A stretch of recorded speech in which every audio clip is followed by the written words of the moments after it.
यूहन्ना रचित सुसमाचार अध्याय 4।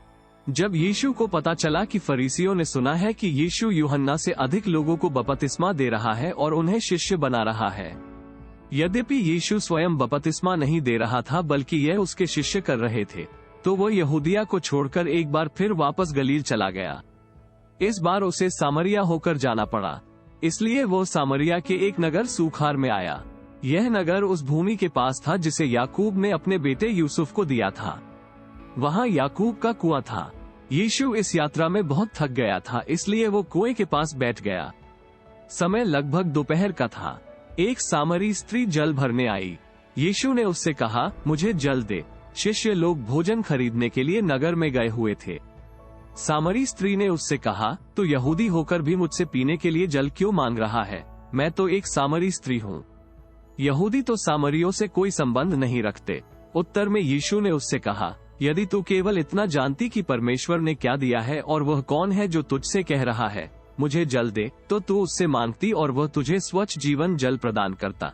स्त्री ने उससे कहा, हे महाशय, तेरे पास तो कोई बर्तन तक नहीं है और कुआं बहुत गहरा है, फिर तेरे पास जीवन जल कैसे हो सकता है? निश्चय तू हमारे पूर्वज याकूब से बड़ा है, जिसने हमें ये कुआं दिया और अपने बच्चों और मवेशियों के साथ खुद इसका जल पिया था। उत्तर में यीशु ने उससे कहा, हर एक जो इस कुआं का पानी पीता है उसे फिर प्यास लगेगी, किंतु वो जो उस जल को पिएगा जिसे मैं दूंगा, फिर कभी प्यासा नहीं रहेगा, बल्कि मेरा दिया हुआ जल उसके अंतर में एक पानी के झरने का रूप ले लेगा जो उमड़ घुमड़ कर उसे अनंत जीवन प्रदान करेगा। तब उस स्त्री ने उससे कहा, हे महाशय, मुझे वो जल प्रदान कर ताकि मैं फिर कभी प्यासी न रहूं और मुझे यहाँ पानी खींचने न आना पड़े। इस पर यीशु ने उससे कहा, जाओ अपने पति को बुलाकर यहाँ ले आओ। उत्तर में स्त्री ने कहा, मेरा कोई पति नहीं है। यीशु ने उससे कहा, जब तुम ये कहती हो कि तुम्हारा कोई पति नहीं है तो तुम ठीक कहती हो।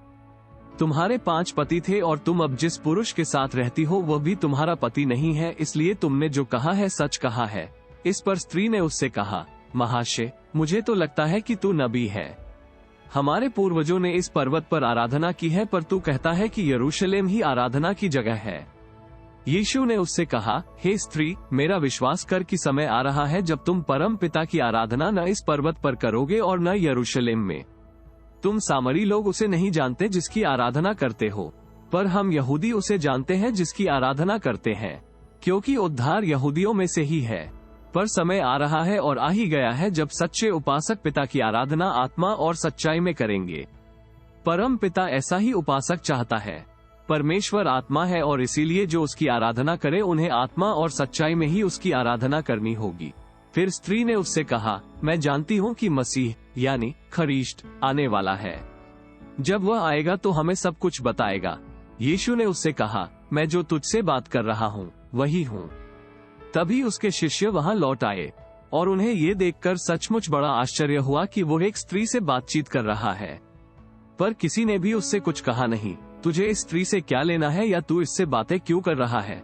वो स्त्री अपने पानी भरने के घड़े को वहीं छोड़कर नगर में वापस चली गई और लोगों से बोली, आओ और देखो, एक ऐसा पुरुष है जिसने मैंने जो कुछ किया है वो सब कुछ मुझे बता दिया। क्या तुम नहीं सोचते कि वो मसीह हो सकता है? इस पर लोग नगर छोड़कर यीशु के पास जा पहुँचे। इसी समय यीशु के शिष्य उससे विनती कर रहे थे, हे रब्बी, कुछ खा ले। पर यीशु ने उनसे कहा, मेरे पास खाने के लिए ऐसा भोजन है जिसके बारे में तुम कुछ भी नहीं जानते। इस पर उसके शिष्य आपस में एक दूसरे से पूछने लगे, क्या कोई उसके खाने के लिए कुछ लाया होगा? यीशु ने उनसे कहा, मेरा भोजन उसकी इच्छा को पूरा करना है जिसने मुझे भेजा है, और उस काम को पूरा करना है जो मुझे सौंपा गया है। तुम अक्सर कहते हो, 4 महीने और है तब फसल आएगी। देखो, मैं तुम्हें बताता हूँ, अपनी आंखें खोलो और खेतों की तरफ देखो, वे कटने के लिए तैयार हो चुके हैं। वो जो कटाई कर रहा है अपनी मजदूरी पा रहा है और अनंत जीवन के लिए फसल इकट्ठी कर रहा है, ताकि फसल बोने वाला और काटने वाला दोनों ही साथ साथ आनंदित हो सके। ये कथन वास्तव में सच है। एक व्यक्ति बोता है और दूसरा व्यक्ति काटता है।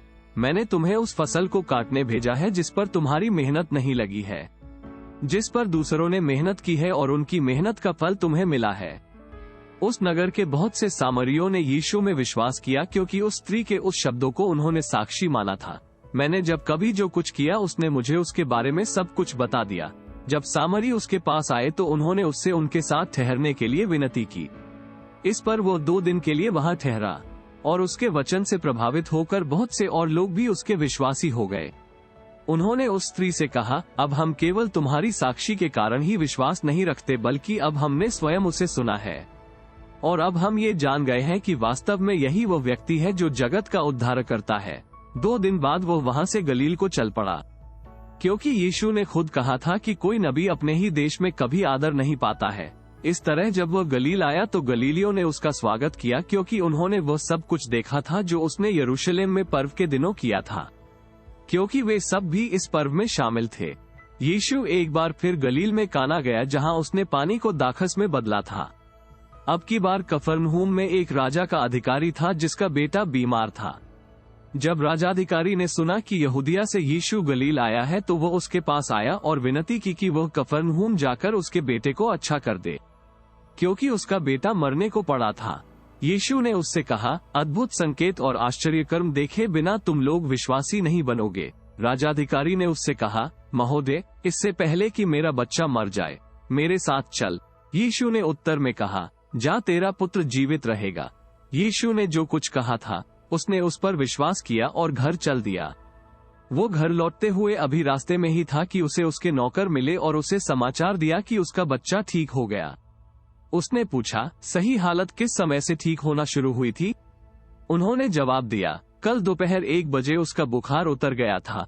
बच्चे के पिता को ध्यान आया कि यह ठीक वही समय था जब यीशु ने उससे कहा था, तेरा पुत्र जीवित रहेगा। इस तरह अपने सारे परिवार के साथ वो विश्वासी हो गया। ये दूसरा अद्भुत चिन्ह था जो यीशु ने यहूदियों को गलील आने पर दर्शाया।